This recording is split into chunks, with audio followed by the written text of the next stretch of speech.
அதிகாரம் 1 கடவுள் வாழ்த்து. குறள் எண் 5. இருள் செயிர் இருவினையும் சேரா இறைவன் பொருள் செயிர் புகழ் புரிந்தார் மாட்டு. இந்த குறள் என்ன சொல்ல வர்றாங்கன்னு பார்க்கலாம். இருள் செயிர் அப்படின்னா அறியாமை எனக்கூடிய இருள், அதைத்தான் சொல்லியிருக்காங்க. இதே மாதிரி நிறையா குறள் சொல்லியிருக்காங்க. இருள் அப்படின்ற ஒரு அறியாமையால் ஏற்படக்கூடிய இருள் அப்படின்னு.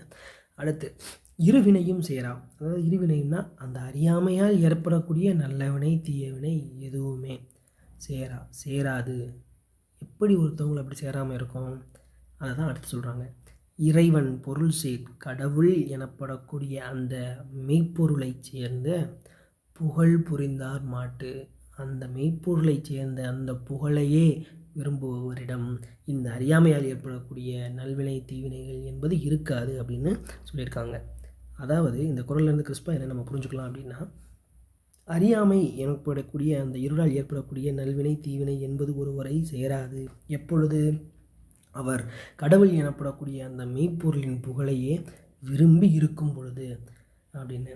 அதாவது கடவுள் தான் நமக்கு எல்லாமே, கடவுள் அதான் எல்லாமேன்னு அந்த அவரோட புகழை நம்ம பாடிட்டு இருக்கும் பொழுது நம்மக்கிட்ட நமக்கு ஏற்படக்கூடிய அந்த அறியாமை எனப்படக்கூடிய இருளால் ஏற்படக்கூடிய நல்வினை தீவினை என்பது சேராது அப்படின்னு ரொம்ப அழகாக திருவள்ளுவர் அவங்க இந்த குறள் மூலமாக சொல்லியிருக்காங்க. குறள் விளக்கம். அறியாமை இருளால் வரக்கூடிய நல்வினை தீவினை என்னும் இரண்டும் ஒருவரை சேராது. அவர் கடவுள் எனும் மெய்ப்பொருளின் புகழையே விரும்புவாரெனில். நன்றி. நாளைக்கு அடுத்த குறளில் சந்திக்கலாம்.